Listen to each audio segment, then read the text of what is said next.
What's up, fellow lords of gaming, and welcome back to another episode of Marvel Future Fight. So we're jumping into another critical component of building out your characters, where I'm just breaking down and giving you guys a little bit of a deep dive and thought process on how you should be building your characters and why. So what I want to look at for you guys right now is specifically jumping into URU. Okay, so inside here, your character gear, you can see this listed here, URU. And what does it mean for your character? Building a character successfully through URU is really important because it can help out in a lot of ways. Especially, there's going to essentially be one rule of thumb for URU that you should take away from this video. And that is, number one, if you're building the character to get them to Awakening or Tier 3, you most definitely want to equip some type of URU. And let me explain why.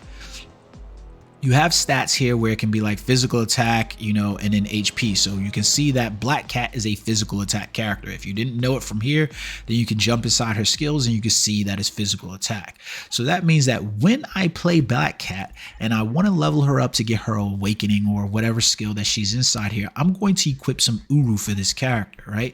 And as I equip URU for that character, I want to make sure that I maximize and have a great impact on what I'm giving to her. So essentially, every character you build, you're going to know whether or not they're physical or energy. And what I want to do is I want to equip at the very least a physical or an energy URU to that character depending on their type. If it's an energy character, then I don't want to equip physical attack URU on there. If it's a physical attack character, then I don't want to equip energy attack URU on there. Now, for these normal URUs, I can equip two of the like-minded URU onto one individual gear piece here, right? So that means that I can double up two, double up two, double up two, double up two, and then I can use the other three inside of here. Now, before you actually equip the URU, make sure that you amplify those URU slots. So you can go in here and you can get like 3, 4, 5. Realistically, you want to be aiming for a minimum of 4 of these slots. It makes no sense to not have at least 4 of those slots inside there. So I always go for at the very least 4 of those slots. The good thing about the way they've changed the URU amplification is that the highest that you've had will be the highest that you have, no matter how it re-rolls through the amplification process. So I have 4. Now I want to make sure that those physical attack are holding up at least 2 slots.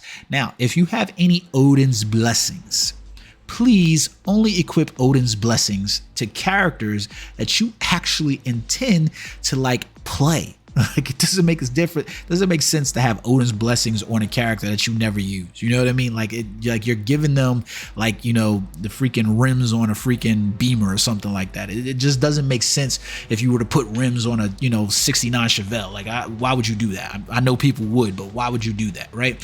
Make sure that you're putting Odin's Blessings on characters that you really are going to use, that you really know are meta defining, that are going to help you in major ways. Now, you can only equip 1 Odin's Blessing onto each piece of character gear, so that's important to understand. Notice that Odin's Blessings also come with multiple stats, the same way that ESO 8, Chaotic ESO, comes with multiple stats. So you want to make sure that what you're equipping here really is going to help your character.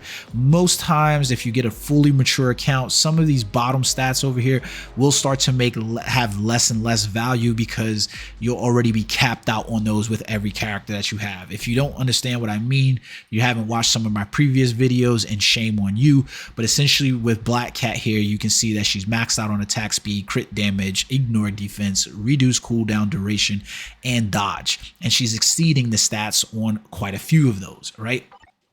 Now, that's going to come into play because of her uniform, right? So things like Black Cat's uniform is going to really change up the fact that this character is just maxed out. And you can see I haven't even changed anything on this character realistically in order to say, hey, this is what this character should have, right? I've got some really weird stats on there because I haven't really built her up, to be perfectly honest.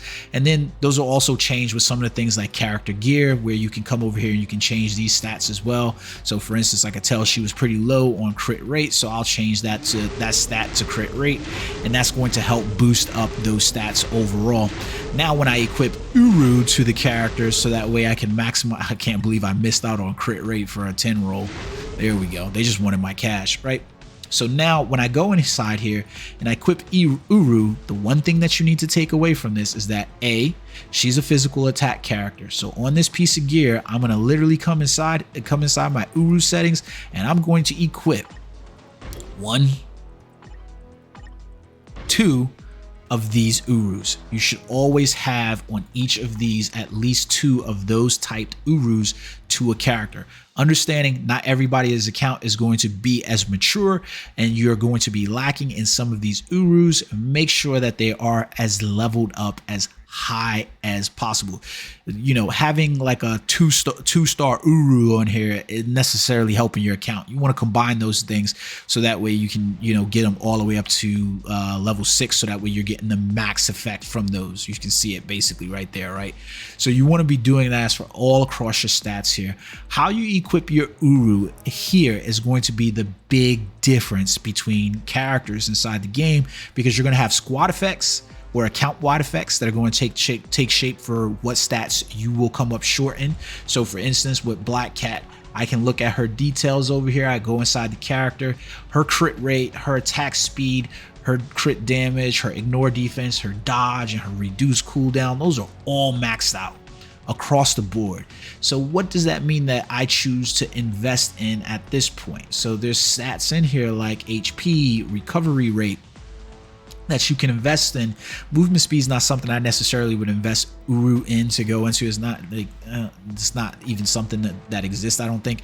But you can basically go inside here and you're then looking at the URU that you want to equip to kind of fill her out in that regard. Since all of her stats are already maxed, what I tend to do is I just slap on some HP URU, so that way the character has, you know, getting the most benefit of the health from the max HP and the HP URU. Or if the character has some really cool recovery effects or something like that, then I'll put some recovery URU on that character as well. But that's typically the way you're building characters and looking at the ESO. You might be different, right? Like you might go inside her detail screen on your account and she might come up short on attack speed.